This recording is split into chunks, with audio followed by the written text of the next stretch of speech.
ह्या इलेक्शनमध्ये 201 बूथवरती हल्ले झाले आणि 201 बूथ कॅप्चर केले गेले. 201 बूथ. ज्या 122 बूथची नावं देण्यात आली होती की ह्याच्यावरती एक्स्ट्रा प्रोटेक्शन द्या, सीसीटीव्ही कॅमेरा द्या, सीआरपीएफचे वेगळे जवान द्या, काहीही केलं नाही आणि 122च्या 22 बूथ हे कॅप्चर करण्यात आले. निवडणूक आयोगाच्या समोर त्याच्या थोबाडीत मांडल्यासारखं ही प्रक्रिया वापरली गेली. माझा स्पष्ट आरोप आहे की जिल्हा प्रशासन म्हणजे कलेक्टर, एसपी आणि इलेक्शन कमिशन हे नोकरासारखे वागत होते. नोकरासारखे. आता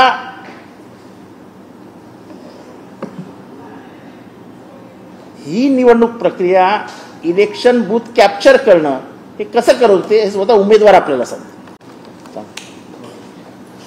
निवडणूक प्रक्रियेमध्ये बूथमध्ये ज्यावेळेस मतदार येतो त्यावेळेस तो येणार, आधार कार्ड दाखवणार, त्याला लगेच ती अधिकारी त्याला शाई लावणार. तर शाई लावायची त्यांना बाहेर जायचं. त्याला मत करण्याचा अधिकार नाही. त्याच्या पाठीमागे सगळे भूमिका ठरलेली नाही. तर मत करा कुणालाही. तुम्ही जर बघितले असतील बरेच व्हिडिओ, तर मग त्याला पुढं सीसीटीव्ही कॅमेऱ्याला कुठं कनेक्शनच नसतंय. सीसीटीव्ही कॅमेरा कसं झालंय म्हणजे माणसाला काय झालंय की सगळ्या गोष्टीचे फॉर्म्युले वापरून एकच माणूस मत करतो. बूथ एजंटमध्ये, बूथामध्ये जे माणसं बसतात एकच माणूस मतदान करतो. दुसऱ्या माणसाला जो मतदार गेला त्याला मत करायचा अधिकार नाही. माणूस जायचं, आधार कार्ड दाखवायचं, बोटाला शाई लावायची आणि बाहेर जायचं. ही तिथं मतदान करण्याची पद्धत झाली. जिथे मतदानाचं मशीन होतं तिथे एक पोरगा उभा राहायचा. हा माणूस शाई लावली की तो माणूस बटन दाबायचा की प्रक्रिया पूर्ण झाली. तो व्हिडिओ बघितला ना तुम्ही असंख्य व्हिडिओ बघितले त्याच्यातले की त्या समजा गोट्या घेतली, एकटाच असा खुर्ची टाकून बसलेला माणूस गेला की मत लगेच बटन तो दाबला. एकच माणूस मतदान करतो. एकच माणूस मतदान असल्यावर निवडणुकीत लोकशाहीमध्ये मतच होणार नाही ना. सर्वसामान्य माणसाला मतच करू दिलं जात नाही. मग त्यांची सगळी दहशत आहे, त्यांचं धमकी आहे, त्यांचे खोटे गुन्हे आहेत, त्यांच्या सगळे प्रचंड पावर त्या ठिकाणी वापरल्यामुळे. आणि कुठेही कायदा नाही तिथं. साहेब पोलिसच प्रक्रियेत येत नाही तिथं. एसपी कुठं फिरतो तर आमच्या पाठीमागे फिरतो. मी फिरायला लागलो ज्या भागात मला चांगले मतं होईल त्या भागामध्ये एसपी माझ्या मागे फिरायला साहेब. आणि दोन जागेमध्ये 2 गावामध्ये त्यांनी पेटे फोडल्या. पेटी उचलली, त्या पोलिंग ऑफिसरनं आपल्याला मतं पडणार म्हणलं, त्याला म्हणलं फोड ना तिथं काही ते करणं म्हणले, यांच्यावर गुन्हा नोंद करायचा. ते पोलिंग ऑफिसर उठला ऑफिसर, त्यानं पेटी फोडली आणि डोकं भीतीवर हाणून घेतलं. आणि माझ्याच मुलावर, माझ्याच पुतण्यावर आणि आमच्याच मुलावर 40 लोकांवर केस केली. 300 म्हणजे 307 लावलं. 16 दिवस माझे पोरं जेलमध्ये होते. पुन्हा एवढे गौसले आणि पुन्हा एवढे एक मोठा आकडा टाकतात पुढला, इतर 40. आता कोण 40 आहेत मग दिसेल त्याला म्हणजे तुझंच नाव. सगळे भयभीत माणसं करून टाकतात. मग त्याच्यामध्ये मग काही माणसं जातात वा पाया पडून वा माझं नका नाव घेऊ, ह्याचं नका नाव घेऊ. मग त्याच्यात जी कॅप्चर होते ते होते. हे भयभीतचे वातावरण ठेवलंय त्यांनी. ही सगळ्यात मोठी गोष्ट आहे. कायदा ही व्यवस्थाच नाही साहेब. एसपीने म्हणलं ते पेट्या फोडायला म्हणलं माझे ज्या भागात चांगली मतं होईल, ज्या भागात लोकशाही पद्धतीने मतदान होतंय आणि तुम्ही माझ्या मागे फिरून मला तिकडे दहशत करता का? तर ते म्हणले नाही आता तुम्ही काही बोलू नका, आपण 6 वाजता बसू म्हणले. तुमच्या पोराला तात्पुरतं ताब्यात घेतलं. मी त्याला 6 वाजता सोडतो. आणि 6 वाजता मला पोलीस स्टेशनला बोलवलं अविनाश एसपीने आणि सांगितलं की तुमचे पोर आता मी आत घेतलेले, त्यांच्यावर मी 307 करून टाकले. म्हणजे आता मी त्यांच्यावर FIR फाडलेला आहे. सॉरी, समजून घ्या. समजून घ्या काय आहे मग? समजून घ्या म्हणजे नाही, थोडा साहेब समजून घ्या. मलाच 3दा विनंती, समजून घ्या. समजून घ्या म्हणजे काय घ्या? पोरगा तुम्ही मध्ये घालायला ज्याचा काही संबंध नाही, जी पोरं त्या प्रक्रियेत नाहीत, त्या कुठल्याही गुन्ह्यात नाही, त्यांना समजून घ्या. ही काय नाव लावलं? आम्हाला जरा प्रेशर आहे, समजून घ्या. एवढंच म्हणलं. आणि तर सर सॉरी, आता मी एफ आय आर फाळलाय म्हणलं, आता तुमच्या मुलाला मी अटक केलेले, तुम्ही जाऊ शकता. आणि मग तितक्यात ते पोलिंग ऑफिसर आला. इथं फक्त ही इथं येई ना भाऊ आहे, त्यानं त्याचं डोकं भीतीवर आदळ होतं. इथं थोडं टिंगूळ आलं, किंचित होय, उगं किंचित असा टिंगूळ त्यानं इथं थोडं ते स्वतः लावून मारून घ्यायचं म्हणजे हळूच घेणार ना ते, एवढं टिंगूळ आलं. SP माझ्या देखत म्हणलं, काय लागलं हो तुम्हाला, किती लागलं म्हणजे तुम्हाला, बघा तुमच्या पोरांनी काय केलं. इथं एवढं टिंगूळ आलं. त्याच्यावर एवढूस टिंगुळा आलेला 307 गुन्हा दाखल केला. 307. आता तुम्ही बघा, तुम्ही पोलीस स्टेशनला आम्ही मग ते केलं. पोलीस स्टेशन लगेच आम्ही 4-5 दिवसातच पुन्हा काही बदलाबदल करून येऊन आम्ही लगेच सर्टिफिकेट मागितलं. सिंपल, म्हणजे इंजुरी सुद्धा म्हणलं नाही ती, व सिंपल त्यानं तेही दिलं. मग आता आम्ही हायकोर्टमध्ये गेलो FIR म्हणजे 307 क्रॅश करण्यासाठी. म्हणजे कायदा ही गोष्ट राहिली नाही साहेब, तिथं कायद्याचं राज्यच राहिलं नाही. ही टोळ्या झाल्या साहेब, टोळी. आणि याचे प्रचंड मोठे पैसे झालेत, वेगळ्या वेगळ्या कारणातून वेगवेगळे पैसे येतात. त्याला त्याचे कुणाचं काही तिथं हीच राहिलं नाही. आणि मग ह्याचं स्वरूप कशावर पचवायचं, जातीवर. कोण जातीवाद करतंय? जे माणसं निष्क्रिय असतात ते लोक जातीवाद करतात. सगळ्या जातीला त्रास आहे ना, असं कोणत्या जातीला त्रास नाही. जर जातीवादच असता मुंडे साहेबांना निवडून येता असता का लोकसभेला 2009ला? अहो, मराठा समाज 35-40% मतं द्यायचं मुंडे साहेबाला. 2014ला आम्ही प्रचार केला मुंडे साहेबाचा, चला एवढा मोठा माणूस जिल्ह्यातला पाडू नये, चांगलं नसतं, जिल्ह्याची पोझिशन आहे बाबा. आम्ही जातीवादी असतो, आम्ही प्रचार केला असताना 2014ला ही कुठं होते? धनंजय मुंडे, ही सगळी टीम गोपीनाथ मुंडे साहेबांच्या विरोधात होते ना.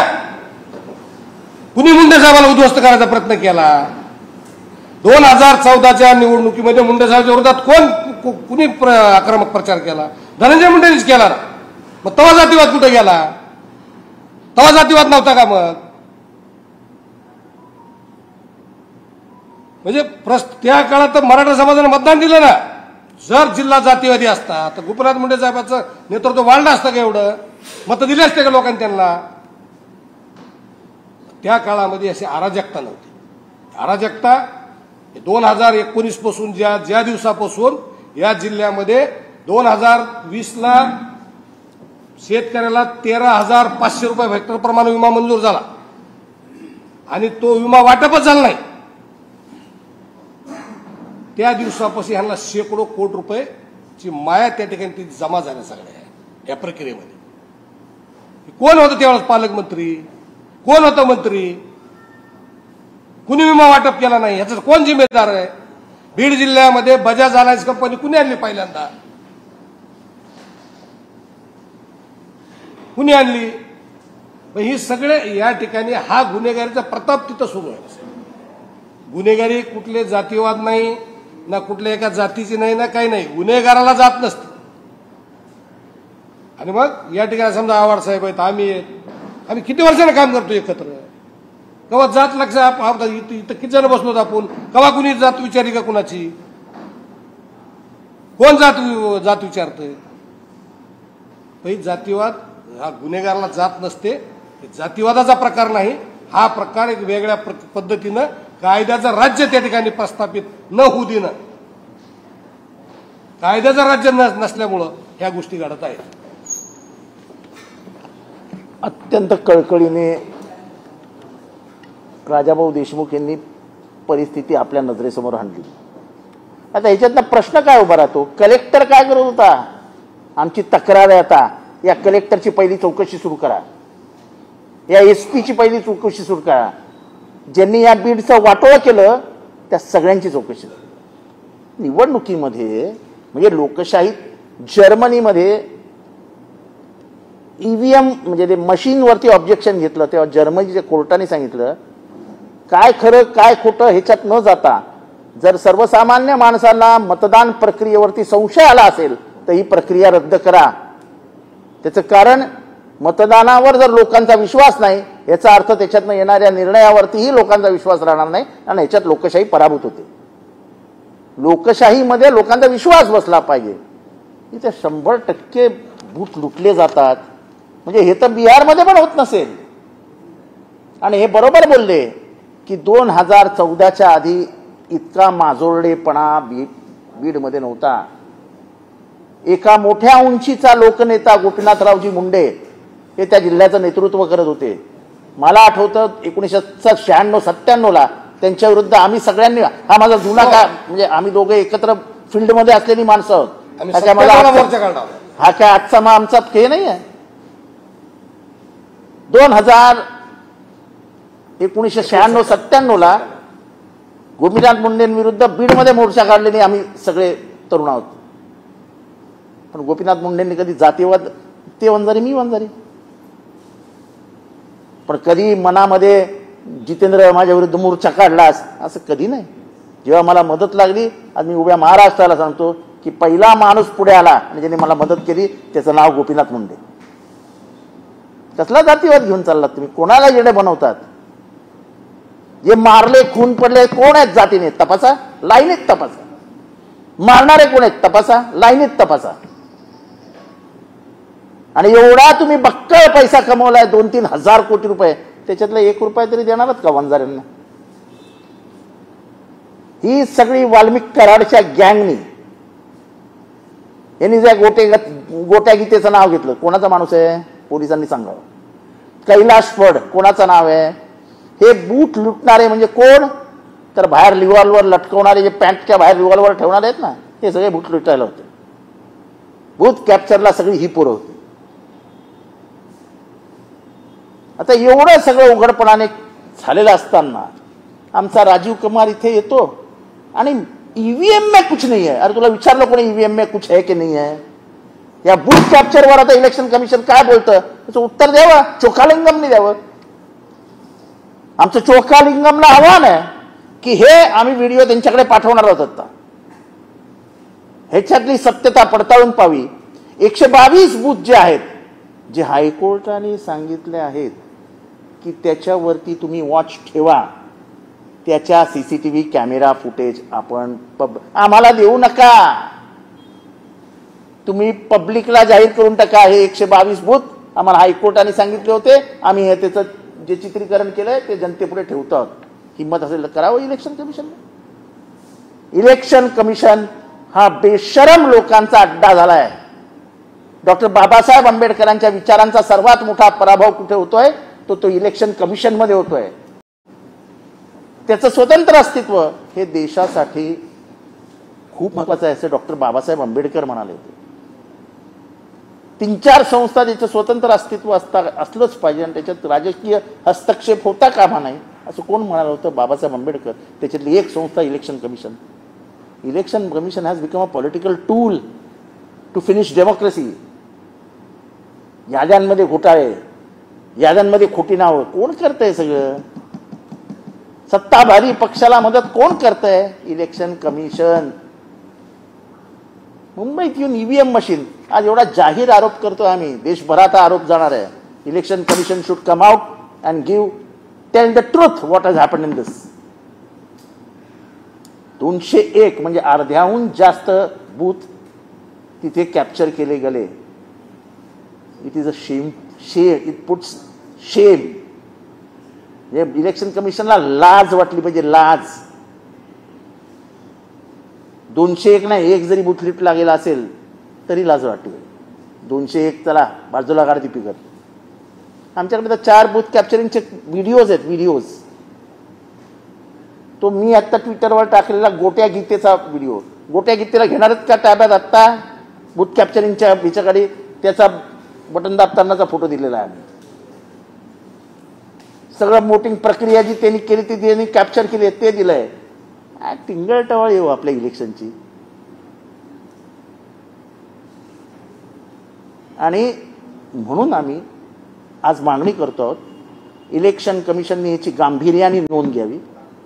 संबंधित एसपी, संबंधित कलेक्टर आणि संबंधित इलेक्शनचा ऑब्झर्व्हर यांच्याकडनं लेखी नोंदवून घ्यावा त्यांचा जे काय त्यांचं म्हणणं आहे आणि ते जनतेत जाहीर करावं. Let us go in the public field. Open मैदानात जाऊया आता पब्लिकच्या.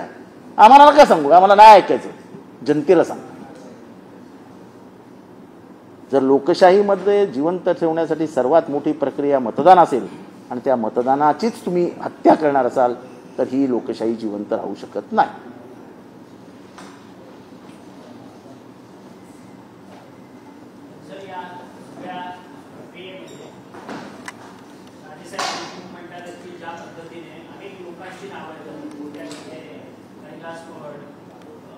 ते रिव्हॉल्वर गँग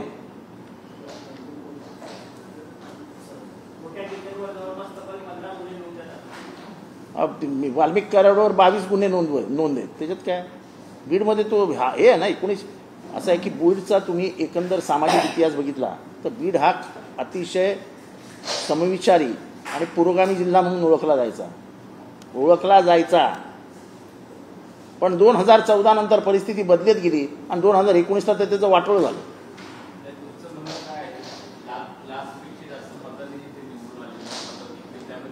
आता ते आम्ही पैकीच्या पैकी मताने येऊ शकतात ना साहेब. ज्या पद्धतीने मतदान झालं ना तर पैकीच्या पैकी मतं पडतील ना. मतं नाही पडायला मतदानात तुम्ही ज्यावेळेस मतदारालाच मतदान करू देत नाहीत तर पैकीच्या पैकी सुद्धा मतदान तुम्हाला पडू शकतात ना. एवढं मतं यायला अडचण काय, विजयाला अडचण काय सांगा तुम्ही. मतच होऊ देत नाही. आम्हाला हे महाराष्ट्रासमोर ह्याच्यासाठी आणायचं आहे की एखाद्या माणसाकडे पैसा आला गैरमार्गाने आणि तो पॉलिटिक्समध्ये वापरायला लागला की त्याचं काय होतं याचं जिवंत उदाहरण आहे परळी आहे. वाम मार्गाने पैसा आलाय तो वाम मार्गानेच झाला. पण दुर्दैव आहे की महाराष्ट्राचं प्रशासन त्याच्या पार पायाखाली गेलंय. म्हणजे ते अजितदादा म्हणाले मी तुमचा सालगडी नाही. अजितदादा हे जे प्रशासन आहे ना हे सगळं सालगडी आहे. आता ते झालं वाल्मिक कराडच्या बाबतीत. ते घ्या ना पुरावे. नाही ते राजीनामाचा विषय काढूच नका. आमचा मतदानाचा आहे. आमचा काय राजीनामाविषयी आज काय आम्हाला बोलायचं नाही.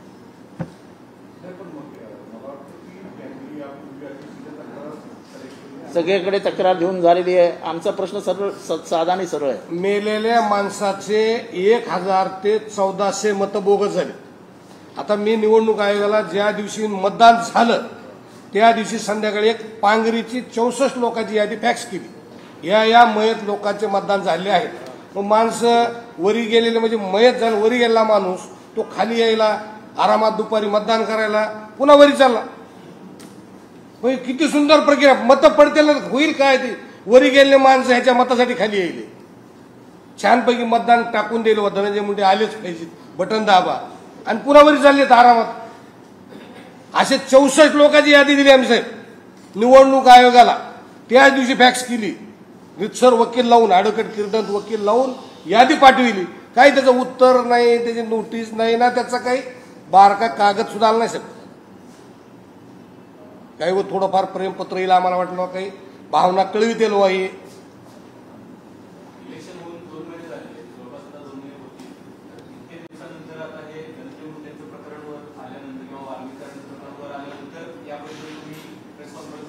साहेब कसं असतं सत्ता व्यवस्थित राबली असती आणि हे घडलं नसतं ना तर आपण पत्रकारांनी एवढं गांभीर्याने घेतलं नसतं. आज आमचं नशीब की ह्या सगळ्या प्रकारांमुळे आता समाजाचं लक्ष लागलंय आणि पत्रकार सुद्धा ह्याला गांभीर्याने घेणार आहेत. नाही तर ह्यांनी 10 वेळा प्रयत्न केला. आणि अजूनही सांगतो सारंगी महाजन यांनी स्वतः मला सांगितलंय. मी त्यांना सांगितलं ताई आपण तुम्ही पत्रकारांशी का नाही बोललात. त्यांनी मला सांगितलं वाईट वाटून घेऊ नका की मी खूप वेळा बोलले कोणी नोंदच घेत नाही. त्याने औरंगाबादमध्ये 3 वेळा पत्रकार परिषद घेतली साधं एक वाक्यही छापून नाही. त्यामुळे आता सगळं टायमिंगवर आहे. टायमिंग हे सुद्धा टायमिंगवर आता आम्ही बरोबर काढलंय. आम्हाला माहिती आहे परिस्थिती अशी आहे आता कोणीच काही लपवू शकणार नाही. आणि ठीक आहे उशीर झाला पण कमीत कमी महाराष्ट्राला कळेल तर महाराष्ट्रात चालू काय आहे. एका मतदार केंद्रामध्ये तो गेल्यानंतर त्याला सांगितलं इथे यायचं नाही पुन्हा यायचं नाही. हे आमचं स्वतंत्र राज्य आहे. आमचा स्वतंत्र कायदा आहे आणि हे कायदाच आम्ही राबवणार. इथे महाराष्ट्र बिराष्ट्र काय नाही चला इथनं. अरे वा. आणि पोलीस बघतात पोलीस येतच नाही. ह्याच्या अंगावर हात सोडला ह्याच्या अंगावर धावून गेले पोलीस बघतात. मग ते एसपीचं काय करायचं. ह्याच्यात नाराजक येते उद्या जर मी भाषा वापरली की तू आज SP असेल तिथे त्याच्या तोंडाला काळं फसलं पाहिजे, लगेच म्हणतील बघा कायदा हातात घ्यायला निघाले. लोकशाहीमध्ये तुम्ही लोकशाहीचा हत्या होत असताना उघड्या डोळ्याने बघत असाल तर कायदे हातात घेणं परवडेल. पण तुम्ही तुमचं जोपर्यंत चारित्र्य आणि चरित्र उघडं होत नाही तोपर्यंत काहीच फायदा नाही. कोण आहे तो कलेक्टर? कळू द्या ना महाराष्ट्राला. कोण आहे SP? कळू द्या महाराष्ट्राला. कोण आहे तो निवडणूक अधिकारी? कळू द्या महाराष्ट्राला. इतक्या उघडपणाने बूथ कॅप्चरिंग होतं आणि त्याचं हायकोर्टाने सांगून जर तुम्ही करणार नसाल तर कोणाचं ऐकणार आहात तुम्ही?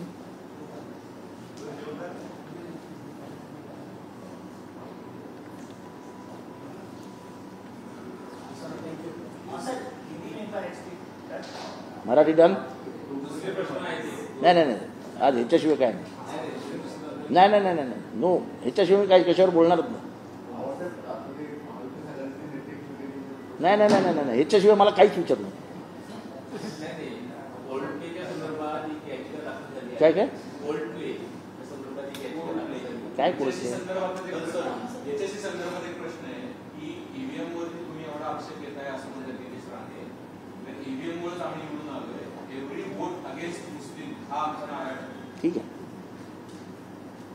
ठीक आहे. त्यांची शपथ काय आहे? त्यांनी संविधानावरती हात ठेवून संविधान समोर ठेवून शपथ काढली. संविधानात हे बसतं की नाही हे ते त्यांच्या मंत्रिमंडळ आहेत, त्यांनी आम्हाला सांगावं. आम्हाला बाकी काही विचारायचं नाही. हे ते करणार आहेत. हिंदू मुसलमान मराठा वंजारी हेच काम आहे, दुसरं काम काय आहे? एक संपू द्या ना तुम्ही. दुसरं काम काय आहे? काही जणांना खास जबाबदारी दिली आहे.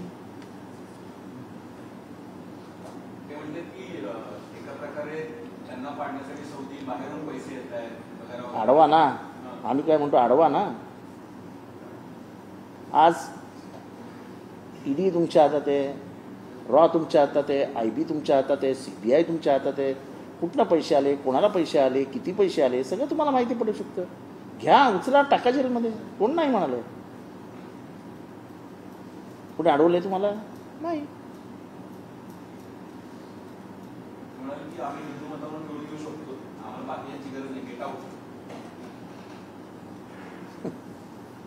चांगले काय वाईट नाही. मला एवढ्या त्या कट्टर हिंदुत्ववादी आहेत हे ऐकायला जरा बरं वाटतं. चांगलं त्यांनी त्याचं कट्टर हिंदुत्ववाद असा जिवंत ठेवा. ते विचारलं हे ह्या सोडून मी कुठल्याही प्रश्नाला उत्तर देणार नाही.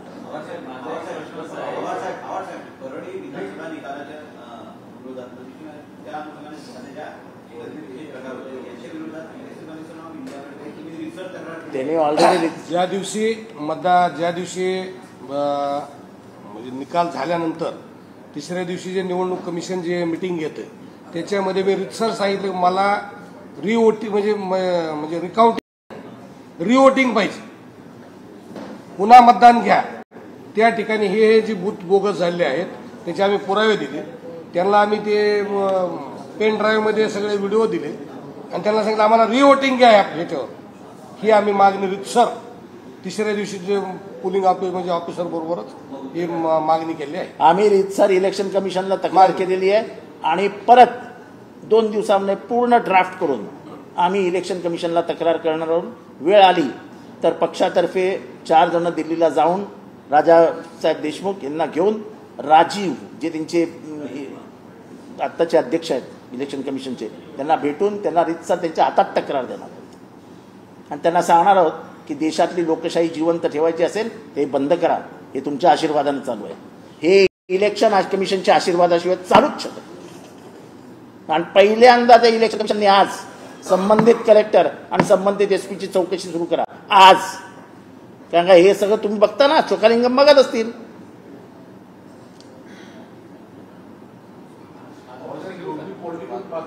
पहिले सगळे प्रश्न संपू द्या, नंतर तुम्ही विचारा. हिंदीत विचारा कोणाला काय.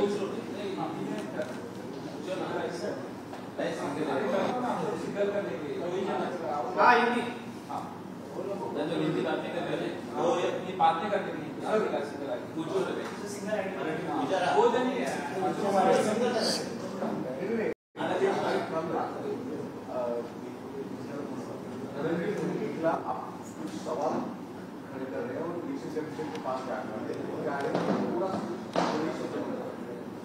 क्या क्या धनंजय मुंडे के बारे में जो आप बोल रहे हैं कि बूथ कैप्चरिंग का विषय हुआ, मैं नहीं बोल रहा हूँ, हमारे वहाँ के उम्मीदवार ने हमको आके बताया, हमारे उम्मीदवार ने आके हमको जो हालात थे वहाँ पे वो बताया, उसका कथन किया।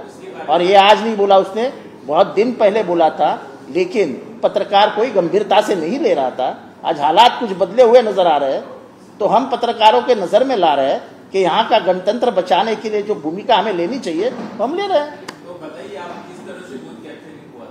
यही बताया ना आपको, आपने सुना? हिंदी में बताइए। हिंदी में बताइए भाई। जो वोटर्स है वो बूथ में आते हैं, उनका वो आईडी दिखाते हैं। आईडी दिखाने के बाद वो पोलिंग ऑफिसर जब उसको ये उंगली को सही लगाते हैं यहाँ पे और उसको बाहर भेज देते। एक ही आदमी वहां पे वोट करता है, एक ही आदमी बटन दबाता वहां पे। देखो, इसकी बात सीधी है, वोटर जाता है, उसका नाम पुकारा जाता है, वो अंदर जाता है, शाई लगाने तक की प्रक्रिया पूरी की जाती है, वो बाहर आता है। वोटिंग मशीन के पास एक आदमी बैठा हुआ नजर आता है पूरे दिन, वो पूरे दिन एक ही आदमी बटन दबाते रहता है। 100 बटन के बाद एक बटन दूसरा दबा देता है, तो ताकि उसको लगता है शक नहीं आएगा। और सही में शक नहीं आया था। अगर ये हालात नहीं होते महाराष्ट्र में बदले हुए, तो शायद ये प्रेस कॉन्फ्रेंस को कोई आता भी नहीं। बदले हुए हालात में अब सच्चाई सामने आएगी, ऐसा हमें लग रहा है। उम्मीद पर दुनिया कायम है।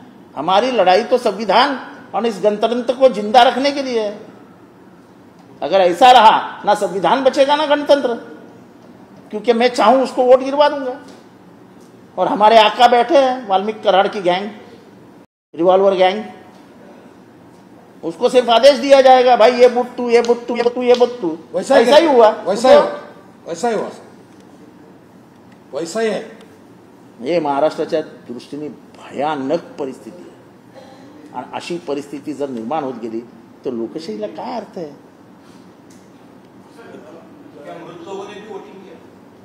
मृत लोग जो जिस दिन वोटिंग की उसकी तकरार मैंने वही सेम डे शाम में 7 बजे हमने निवडणूक आयोग को किया था। 64 जो लोग वोटर्स थे पांगरी में, जो लोग ऊपर से आए, नीचे लाइन को लगे, वोट दबाया और ऊपर गए, ऐसे 64 लोग हैं।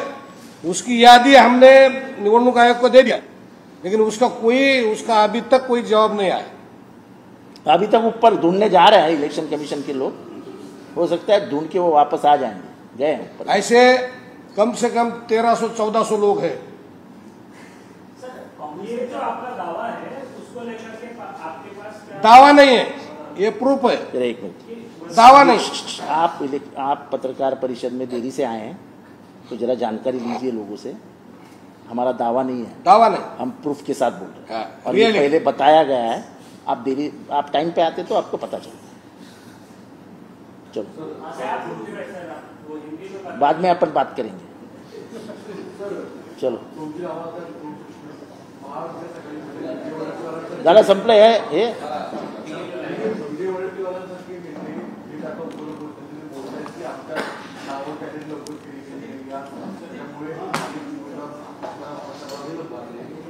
मला विजय वडट्टीवार काय म्हणाले, कोण काय म्हणालं याच्यासाठी मी जबाबदार नाही। त्यांचे प्रश्न, त्यांची उत्तरं आणि त्यांच्याकडनंच प्रतिप्रश्न विचारा। मी कोणाच्याही उत्तरावरती उत्तर देणार नाही।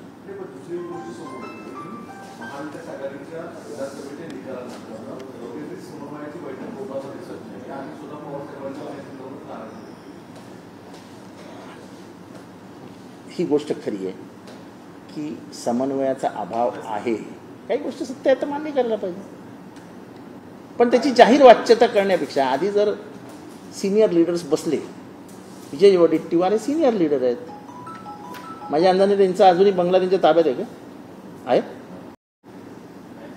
आहे ना? मग बंगल्यावर बैठक बोलवा. मी नाही, मी तर तयारच आहे बंगल्यावर. मी आता नशिबाने मी राष्ट्रवादी काँग्रेसचा गटनेता आहे. आमचे प्रदेशाध्यक्षही तेवढेच उत्सुक असतात.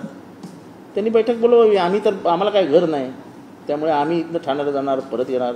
विजय वडेट्टीवारांनी सांगावं कधी यायचं, त्या दिवशी येऊ, सगळे बसू. आणि आज जे परिस्थिती आहे महाराष्ट्रात, त्या परिस्थितीने आणि हे जसं जसं समोर येत आहे सगळं, लोकांना उभं घेतोय. हे काय चांगलं आहे काय? हे अख्खे बुथच्या बुथ लुटले गेले आणि कानोकान खबर नाही. आम्हाला तर माहिती होतं, पण आम्हाला माहिती होतं कुठलाही चॅनल दाखवणार नाही, कुठेही छापून बातम्या येणार नाहीत. एकदा त्यांनी प्रयत्न केला, त्यांनीच मला जसं मी बोललो, पण कोण छापत नाही, येतही नाही चॅनलवर. म्हणून मी त्याला सांगितलं, थांब, वेळ येईल तेव्हा आपण बोलू. कालच्या बैठकीत त्याला बोलवलं साहेबांनी आज सकाळी त्याला बोलवून घेतलं. साहेबांनी सगळं ऐकलं आणि साहेबांनी धक्का व्यक्त केला, की असंही होतं. शरद पवार ते म्हणाले, महाराष्ट्रात आजच्या घडीला असं होऊ शकतं. मी म्हटलं, साहेब हे असंच घडलं, पण दुर्दैवाने आपण लोकांसमोर घेऊन जाऊ शकत नाही. आणि त्याच्यातनंही पत्रकार परिषद झाली. आणि माझी अशी अपेक्षा आहे की तुम्ही हा विषय लावून धरा. जसे लोकशाही वाचवण्याची जबाबदारी आम्ही स्वीकारत आहोत, मला आपलं अभिनंदन करायला पाहिजे. वाल्मिक कराड आणि सोमनाथ सूर्यवंशी यांना न्याय देण्यासाठी पत्रकारांनी जो प्रयत्न केला आहे, संतोष देशमुख यांना न्याय देण्यासाठी जो तुम्ही लोकांनी प्रयत्न केला आहे, आपल्याला खरोखरच कौतुक केलं पाहिजे. कारण का आम्हाला माहिती आहे तुमच्या मालकांवरती पॉलिटिकल दबाव किती असतो, त्याच्यानंतर आपल्यावरती दबाव किती असतो. आणि काही चॅनल्स कधी चमचेगिरी करायला इथे येतात. हा उघड आरोप करतो मी. मला काय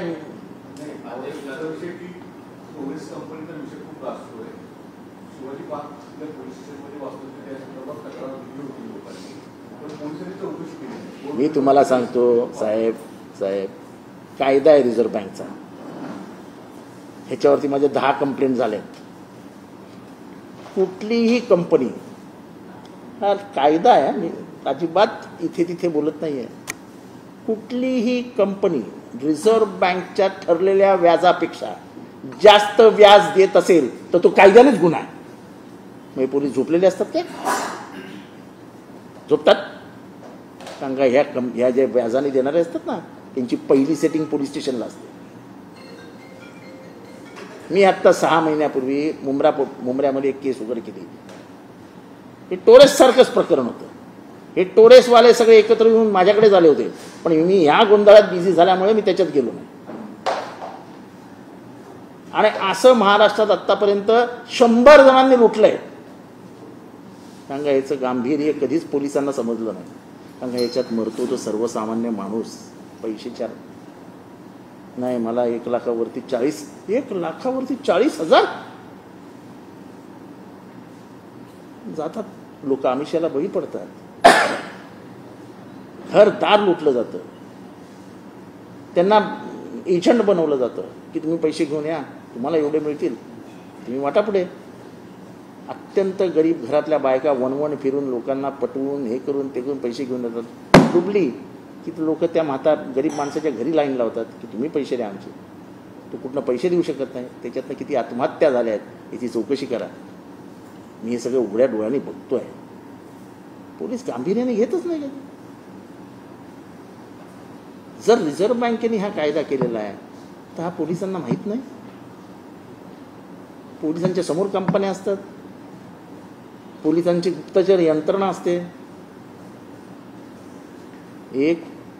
प्रत्येक पोलीस स्टेशनला एक नेटवर्क असतं ना, त्याला काय DB काहीतरी म्हणतात, डिटेक्शन काहीतरी.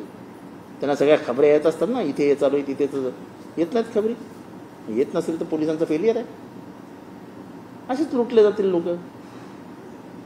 तो तर म्हणे युक्रेनला पळून गेला त्याचा मारक. हे काय सेटिंग आहे बघा, युक्रेन.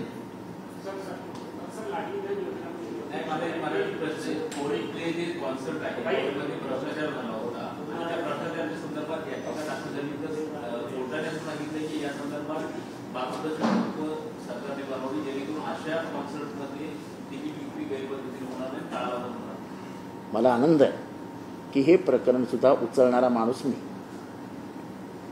हे आपल्याला माहिती आहे ना. कारण का पहिल्या 10 मिनिटातच तिकीट संपली होती. तेव्हा अनेक तरुणींनी मला सांगितलं, साहेब तिकीट पाहिजे. तिकीट म्हणलं अहो कसं संपू शकतं 10 मिनिटात तिकीटं.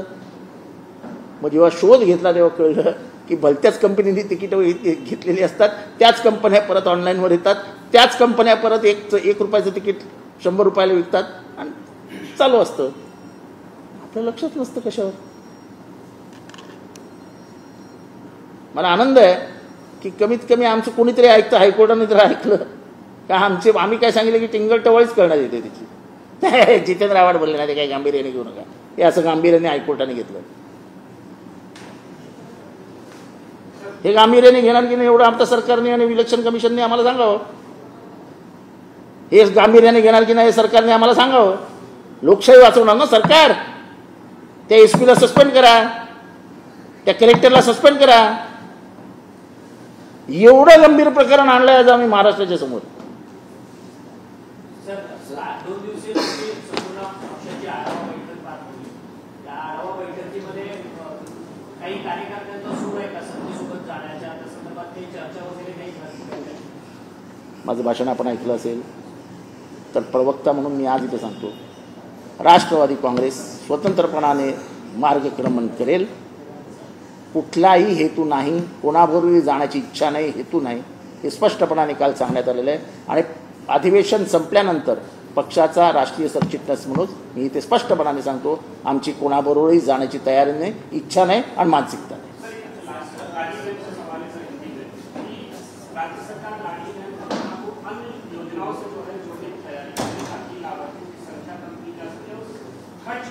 ऐसा है, चुनाव जीते हैं, अब 240 आमदार बैठ गए हैं, अब जो जवाब देना है 5 साल के बाद देना है, तो अब लाडली बंद भी कर दी भी गई, कौन पूछने वाला है. पर उनको लगता है कोई पूछेगा नहीं. आज हम कहते हैं कि तुमने अगर हमारी एक बहन को भी पैसा देने से इनकार कर दिया तो हम हमारी बहनें लेके मंत्रालय में घुस जाएंगे. सूखा नहीं छोड़ेंगे सरकार. सिर्फ तुमको सत्ता में बिठाने के लिए तुमने अगर पैसे बांटे होंगे तो तुम्हारी जो मानसिकता है हमारी महिलाओं को, हमारी बहनों को खरीदने की, वो हम दुनिया के सामने लाएं.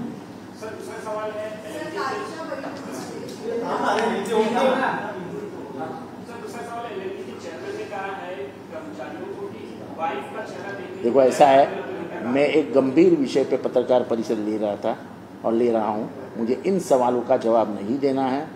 मैं इसके लिए मांगता तो आपको कल मिलूंगा, लेकिन ये वोटिंग के बारे में अगर सुना है आपने, मैं कहा है तो वो पहला लो, बाकी कोई सवाल का मैं जवाब नहीं दूंगा.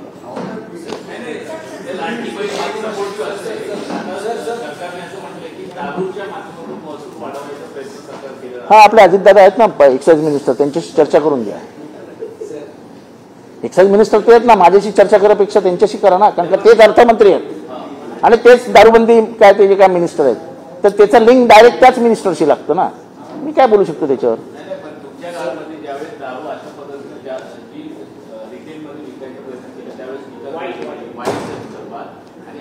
ऐसा है कि हम करे तो रासलीला और तुम करे तो बलात्कार, हम करे तो बलात्कार, तुम करे तो रासलीला. ऐसा है आदेश. तुम आप पूछ रहे हैं, पूछिए रिपब्लिक. मैं यही बोल रहा हूँ कि आप देरी से आते हो और आपको पत्रकार परिषद का सूर समझ में नहीं आता है. टाइम पे आएगा. चलो.